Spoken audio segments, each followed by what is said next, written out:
Que a paz do Mestre Jesus esteja conosco, hoje e sempre. Boa noite. Eu agradeço ao pessoal da casa pelo convite que me fizeram e eu estou muito feliz de estar aqui novamente. Todos nós assistimos o filme A Paixão de Cristo, né? Uma vez, duas vezes, três vezes. Lá no filme A Paixão de Cristo, Jesus, ele tem um julgamento, o julgamento de Pilatos. O filme é o filme. O filme é feito para ter bilheteria. Mas Jesus não teve um julgamento. Jesus teve 4 julgamentos. E tudo aquilo que nós vamos falar, nós vamos dar a fonte aonde nós fomos beber esta informação. O primeiro julgamento está lá em Marcos, na Bíblia, capítulo 14, versículos de 55 a 58.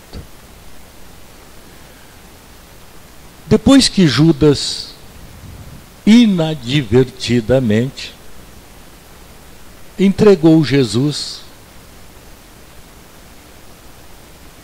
ele foi encaminhado por um tribunal existente em Jerusalém, àquela época, que era chamado de Sinédrio.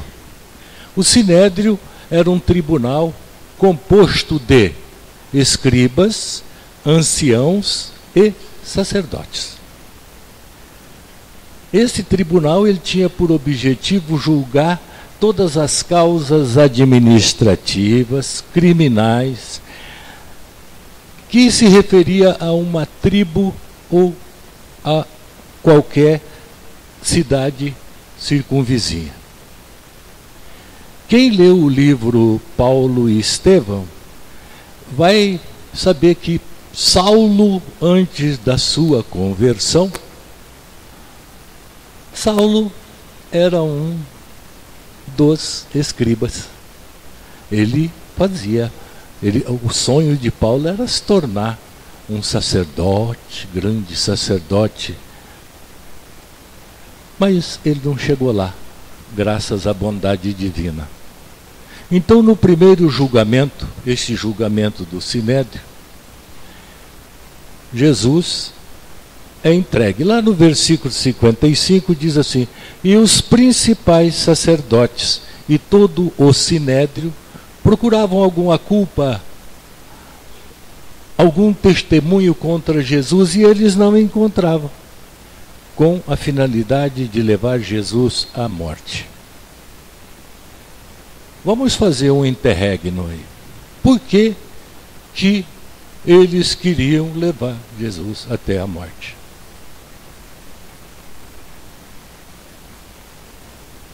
Se retrocedermos um pouco, nós vamos ver que Jesus só ficou extremamente bravo uma vez só, quando ele chega no templo e encontra os mercadores do templo e ele o expulsam de lá. Acontece que aqueles mercadores, aqueles que vendiam as coisas, eles faziam parte de todo um esquema que revertia muito lucro aos sacerdotes. Quando nós estamos falando de sacerdote, não estamos querendo falar, não vamos pensar nos sacerdotes de hoje, e sim nos sacerdotes daquela época, que eram cheios de poder. Então, estes sacerdotes, eles não gostavam que Jesus mudasse nada. E Jesus estava vindo exatamente para mudar aquela mensalidade de que se devia fazer oferendas de pombos, carneiros, ovelhas, bois, de acordo com a possibilidade de cada um. Jesus veio dizer que não precisava fazer oferta nenhuma. A maior oferta que se podia fazer era o amor. Bom, tudo isso vinha mexer numa coisa que machucava os sacerdotes economicamente. Então eles não gostavam. Daí eles ter pago a Judas as 30 moedas de prata, para se ver livre de Jesus. Então, ali no Sinédrio, eles não encontravam nada contra o Mestre Jesus. Uai, se não tem culpa, como é que vai se julgá-lo? Então, alguns até testemunhavam falsamente contra Jesus, mas não tinha nenhuma base de verdade. E assim sendo, eles não tinham poder para continuar o julgamento. Então, eles encaminharam Jesus para Pilatos. Está lá em Marcos, capítulo 15, versículo de 1 a 6. Logo de manhã, lá no versículo 1 diz assim, logo pela manhã. Ora, quer dizer que Jesus passou uma noite inteira preso. Quer dizer que Jesus passou uma noite inteira sem comer, sem beber e, segundo diz a história, apanhando. Logo pela manhã, entraram em conselho os principais sacerdotes, com os anciãos, os escribas, e todo o sinédrio, amarrando Jesus, levaram-no e entregaram-no a Pilatos. Pilatos faz a interrogação a Jesus: és tu o rei dos judeus? Jesus não diz, eu sou o rei dos judeus. Jesus diz, tu o dizes.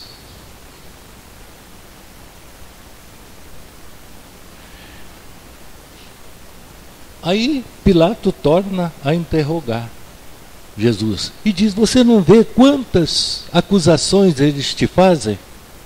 E Jesus permanecia calado, Jesus não respondia nada, a ponto de Pilatos ficar muito admirado do seu silêncio.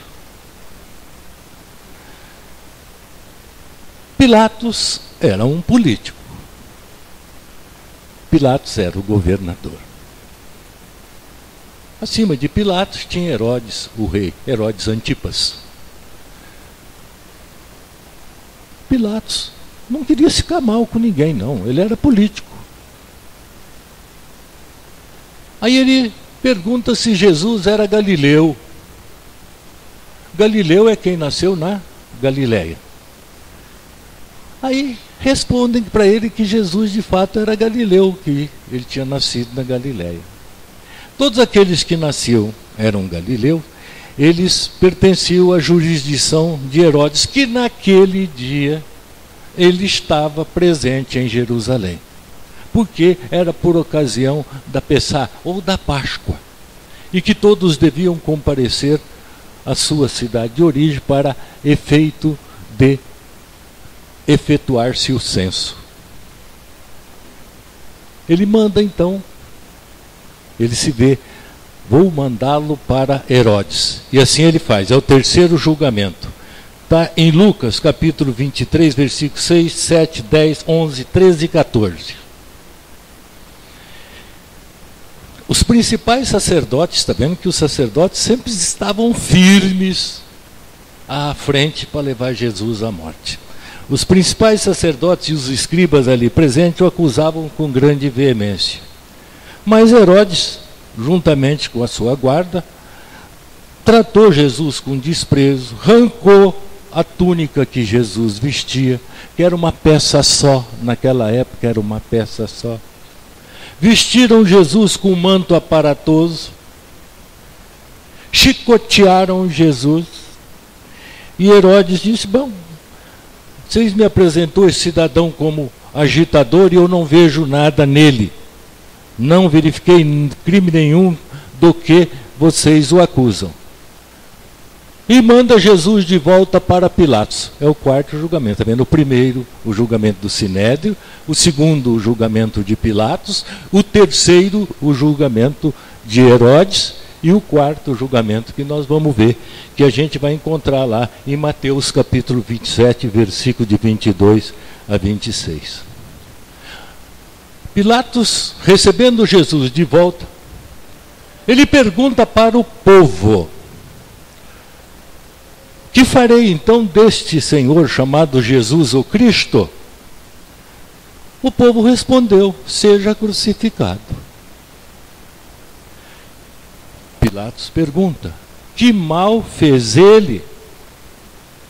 O povo reclamava: seja crucificado. Pilatos, vendo que nada conseguia, esta parte passa no filme, ele manda vir uma bacia com água.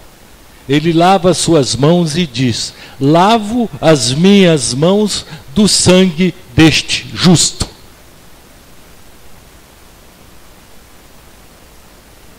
Fique o caso convouco. Estou inocente do sangue deste justo. Ou nas palavras de Pilatos. E o povo respondeu: caia sobre nós o seu sangue e sobre os nossos filhos. Pronto.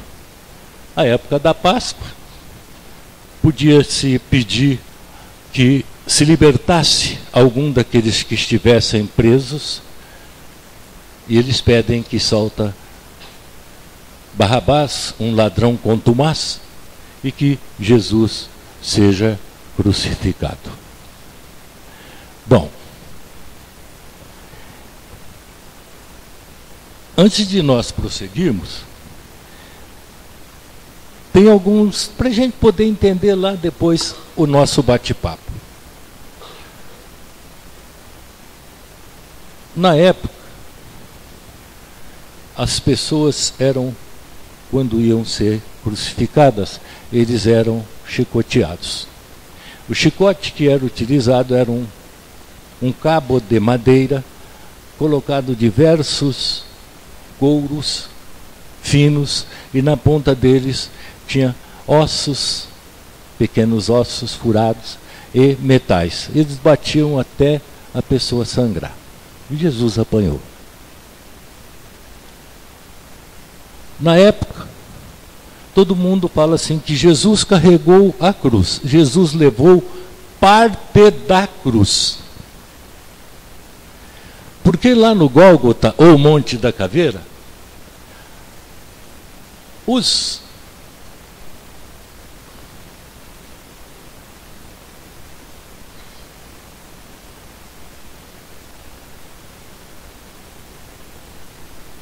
parte do madeiramento da cruz, a parte da cruz vertical já ficava enterrada. O condenado levava a parte horizontal da cruz. Chegava lá, eles amarravam ele, subiam com uma corda e é o que virava a cruz. Ficava lá enfincada.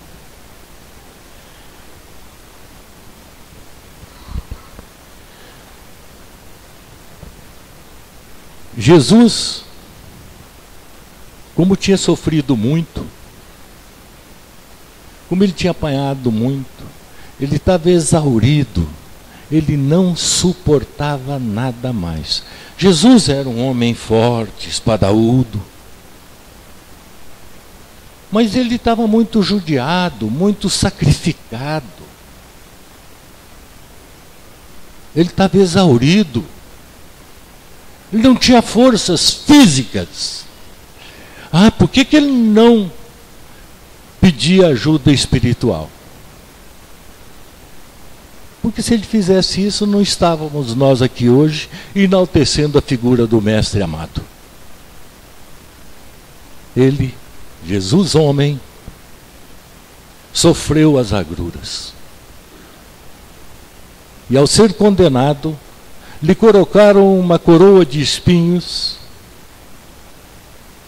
cujos espinhos tinham, em média, 10 centímetros de comprimento.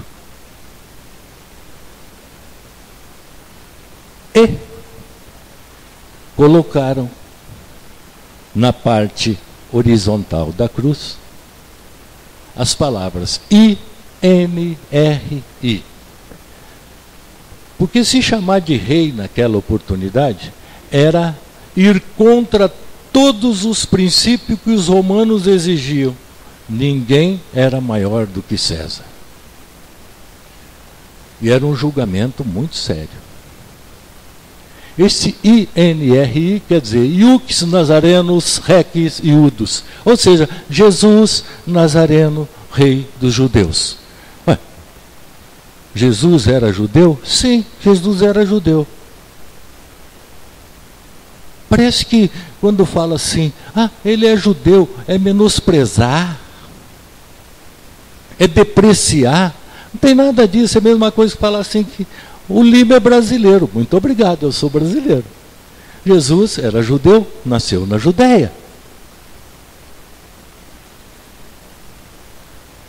Então, colocaram parte da cruz nos ombros dele, muito pesada, e colocaram Jesus a caminho. Ele não suportava o peso daquele madeirame infame, e ele caiu. Ao cair, aqueles soldados que o acompanhavam, entre eles tinha um comandante. Este comandante era chamado de Meirinho. E aquele comandante, vendo que Jesus não tinha as forças nenhuma para carregar mais a cruz até o Gólgota, ele vira-se e vê um cidadão passando ao largo e diz: você, ajude ele a carregar a cruz. Ajude o condenado a carregar a cruz. Aquele homem disse: mas eu não posso. Eu estou apressado. Eu tenho muita pressa. Eu não posso. Ao que aquele comandante, aquele Meirinho diz: cão, obedece o meu chamado e mostra a ele o rebengue, senão você vai apanhar. E o cidadão ajuda Jesus. Como chamava esse homem?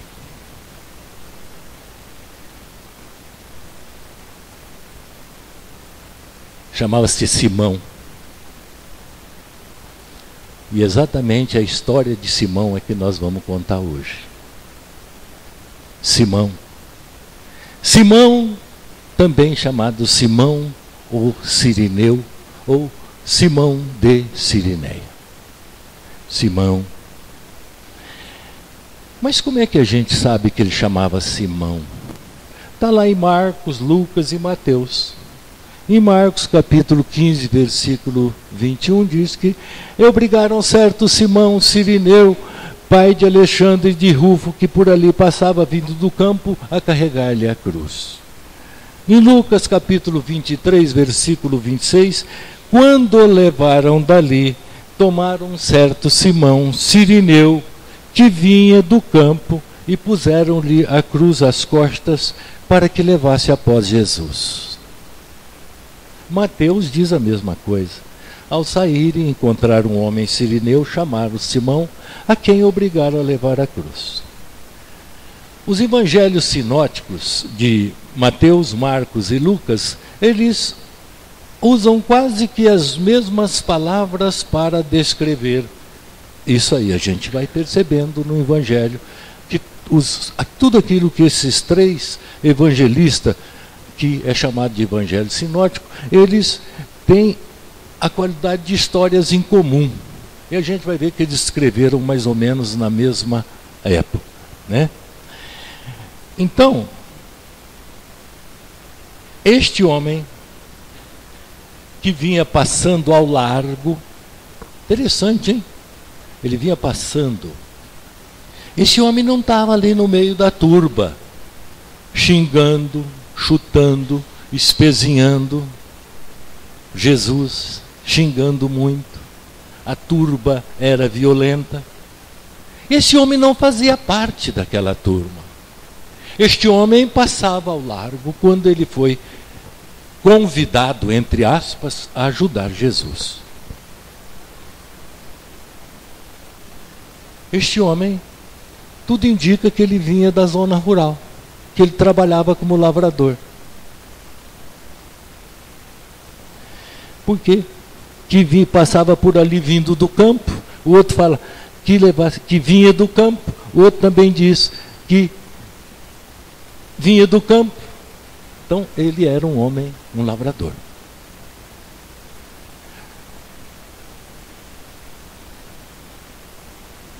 Esse homem,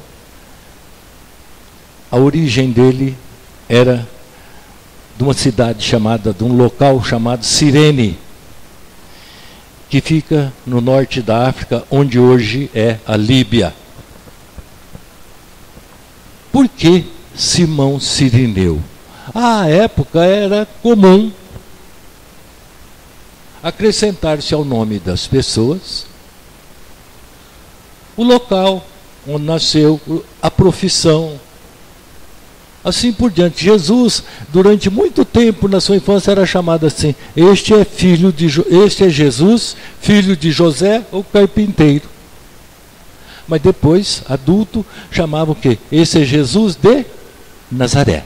Ele tinha nascido na cidade de Nazaré. Saulo de Tarso. Saulo tinha nascido na cidade de Tarso. Simão Cirineu, porque ele vinha de Cirene. Judas Iscariote, porque Judas nasceu numa cidade chamada Queiriote. Era comum acrescentar-se ao nome o local de nascimento. Então Simão Cirineu ia passando ali, devagarzinho, indo embora. Não era devagarzinho, não. Ele estava muito apressado. Ele não estava devagar olhando aqueles atos maldosos daqueles que acompanhavam Jesus.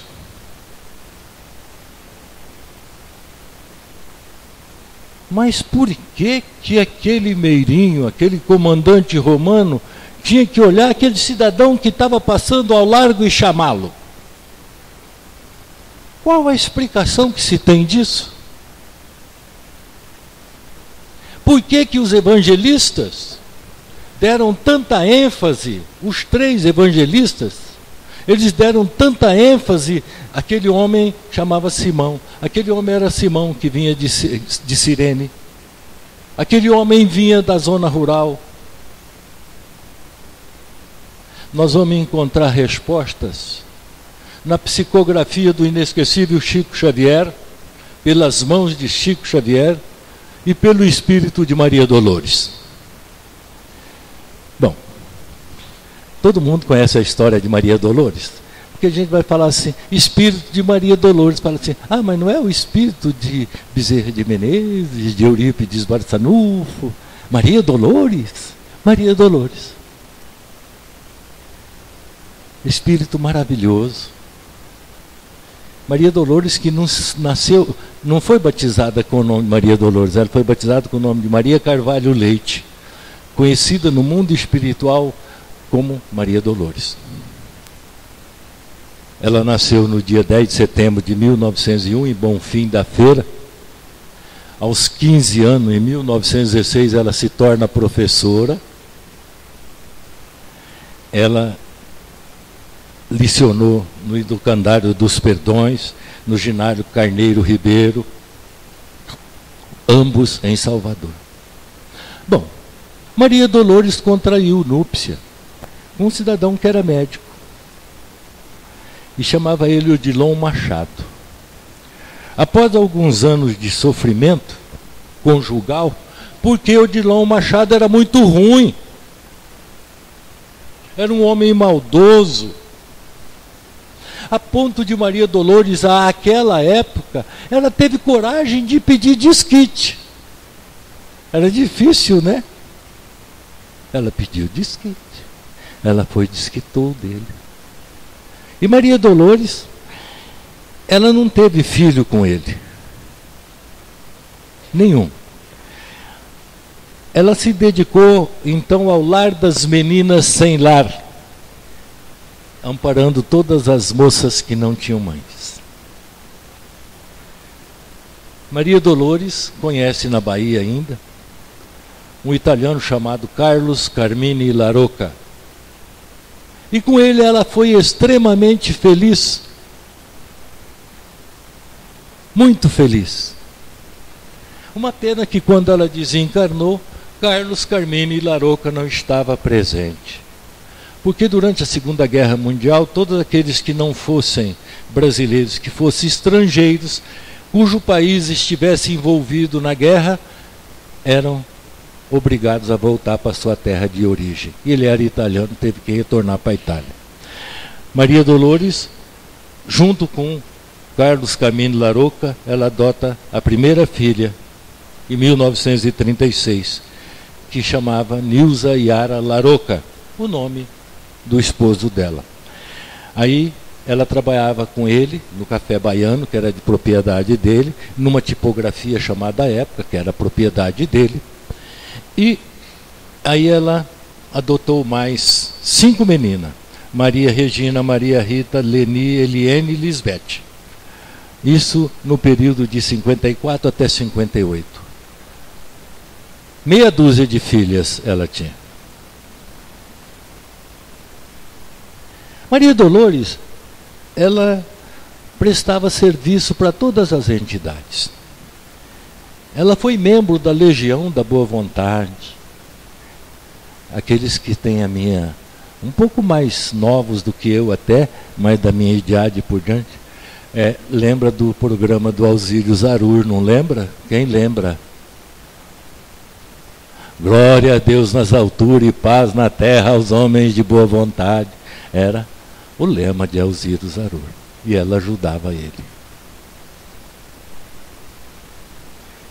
Ela foi acometida de uma pneumonia e desencarnou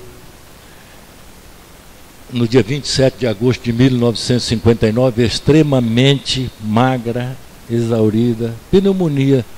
Ela morreu muito, mas muito doente. No ano de 1952, no 15 de agosto, Divaldo inaugurou a Mansão do Caminho, lá na Salvador, na Bahia. Os primeiros talheres e as primeiras louças utilizadas na Mansão do Caminho foram doação de Maria Dolores.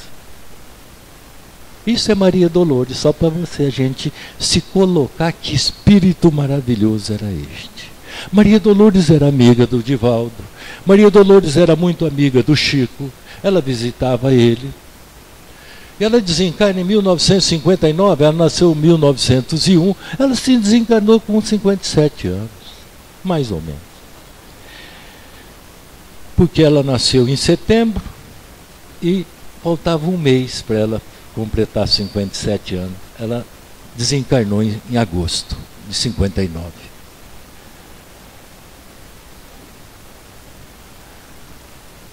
No dia 29 de março de 1964, 5 anos após, nem 5 anos após o seu desencarne, 4 anos e alguns meses, o Chico escreve uma carta para Maria Alice, que era amiga de Maria Dolores, dizendo o seguinte: Maria Dolores me apareceu no dia 29 de março de 1964, bela e remoçada. Nem 5 anos, hein? Ela morreu feinha, magrinha, judiada. E ela já apareceu para ele bela e remoçada. Nem 5 anos após.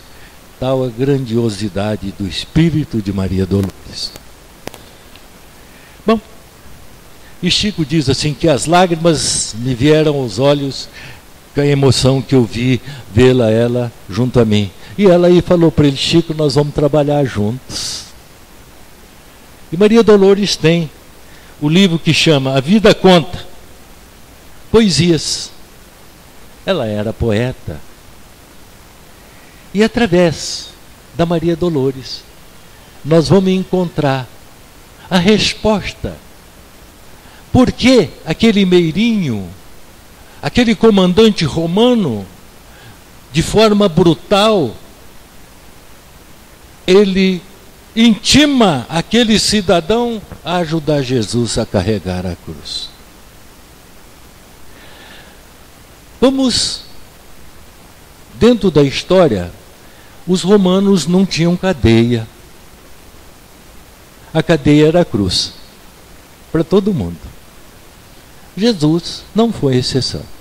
Só que uns eram amarrados à cruz, outros eram pregados à cruz.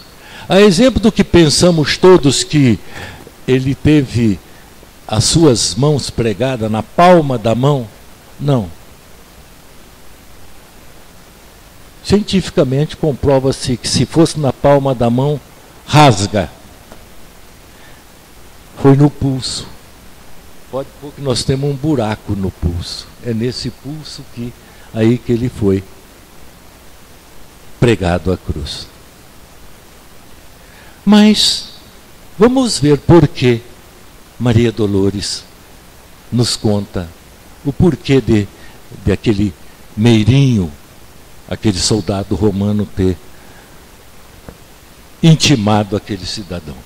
A poesia dela fala: traço do Cirineu. O Senhor carregava a cruz dificilmente. A sentença cruel, afinal, se cumpria. Liberto Barrabás, Jesus no mesmo dia era levado à morte ante a ironia. Do fanatismo deprimente, brados, altercações, zombaria, algazarra, o excelso benfeitor no lenha que se agarra, curva-se de fadiga, arrasta-se, tressua, escutando em silêncio os palavrões da rua.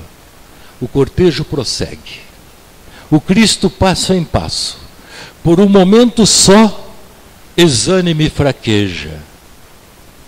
Ajoelha-se e cai, vencido de cansaço. O povo exige a marcha, excede-se, pragueja. Nisso, um campônio que vem da gleba com que lida é Simão de Cirene, homem simples e forte. Um meirinho lhe pede apoio na subida, deve prestar auxílio ao condenado à morte. Como, Senhor? Não posso, exclama o interpelado. Tenho pressa. No entanto, o funcionário insano grita-lhe em rosto. Cão, obedece ao chamado e mostra-lhe o rebengue a gesto desumano. Calado, o lavrador atende e silencia. Toma parte da cruz sobre o ombro robusto, fista o mestre e o suor que o cobria. A turba escala o monte e alcança o topo a custo. Contemplando Jesus por fim deposto o lenho, diz-lhe Simão: Senhor, achava-me apressado. A filha cega e muda é o tesouro que eu tenho. Não queria ferir-te o peito atribulado. Perdoa se eu aleguei urgência em que me via. É o coração de pai que falava a chorar. Sei que estás inocente, ampara-me. Alivia a dor que me avassala e me atormenta o lar. Jesus endereçou-lhe um aceno de ternura. Em meio à multidão, apupado, sozinho, e acentuou: Simão, guarda a fé que te apura. Todo o bem que se faz é uma luz no caminho. O Cirineu, de volta a casa, acha enorme surpresa. Fala-lhe a filha: ó pai, uma luz veio a mim, agora vejo e falo. Acabou-se a tristeza. Tenho a impressão que a terra é um formoso jardim. Simão chora, lembrando a cruz que traz na mente, e reconhece o bem por divino troféu, que mesmo praticado involuntariamente, é uma força atraindo a intercessão do céu.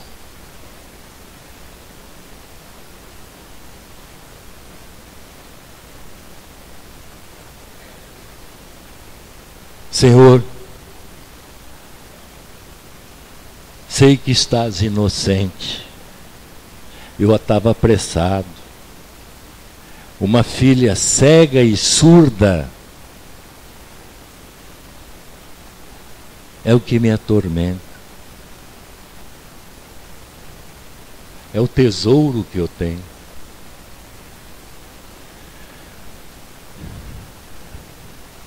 Como a espiritualidade trabalhou. Esse meirinho que disse, você, para aquele homem que passava ao largo, para aquele homem que vinha da sua lida diária no campo, por que o meirinho tinha que chamá-lo? Ele era um homem rude, um homem que acreditava em diversos deuses, como todo romano. A espiritualidade lhe deu a intuição, aquele lá, ó. E ele olha e chama aquele lá. Olha como é que é Jesus apupado, Jesus espezinhado, exaurido ao extremo, ainda ele comanda os seus espíritos que o trabalham com ele, para que eles dêem intuição a esse meirinho, porque ele sabe que aquele homem tem uma filha na sua casa que é cega e surda e que precisa de ajuda, e que ele tinha que fazer isso.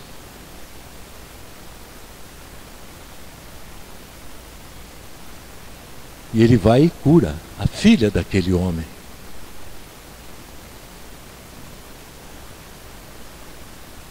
Simão chora.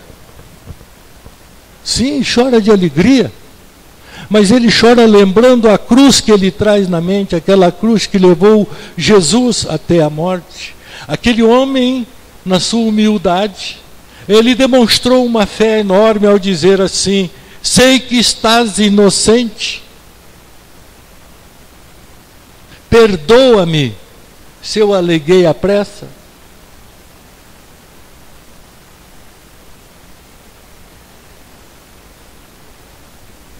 E ele chora. E ele reconhece o bem por divino troféu, que mesmo praticado involuntariamente, é uma força atraindo a intercessão do céu. Essa última estrofe faz a gente pensar muito. Mas muito. Ele reconhece o bem por divino troféu. Ou seja, se a gente pratica só o bem, é um troféu inigualável.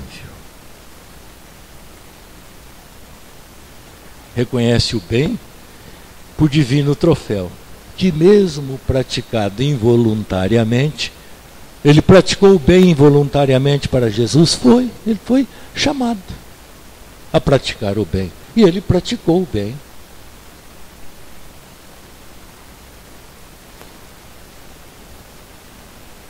Às vezes nós, mesmo convocados a praticar o bem, nós damos desculpas esfarrapadas, né?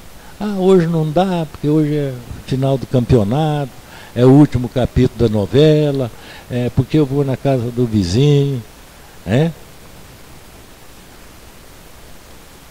Então, todos nós, tem hora que nós somos chamados a praticar o bem.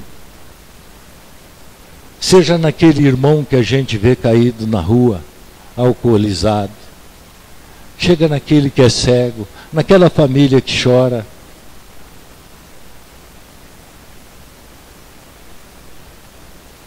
São gritos para que nós ajudemos o nosso próximo. Jesus morreu na cruz. Perdoando todo mundo. Pai, perdoai-lhes, não sabe o que fazem. Jesus, o mestre incomparável,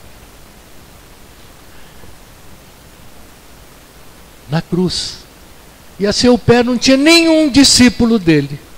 Discípulos eram aqueles que acompanhavam Jesus. E apóstolos, eles se tornaram depois da morte do mestre, da morte do corpo físico do mestre, porque apóstolo quer dizer enviados. Não tinha ninguém ao pé da cruz, só mulher. Maria, Madalena, Joana, uma mulher. Mas lá adiante estava Pedro, João, Lucas, olhando. Lucas não, Lucas veio depois. Olhando com medo. Porque, afinal de contas, fazia 3, 4 dias, Pedro tinha negado Jesus 3 vezes. Mas João arma-se de toda a coragem do mundo e vai até o pé da cruz. Aí Jesus, ainda lúcido, olha para a mãe dele e diz: mãe, eis aí seu filho. Filho, eis aí a sua mãe. Ele entrega a sua mãe para os cuidados de João. E João cumpre com galhardia esta tarefa até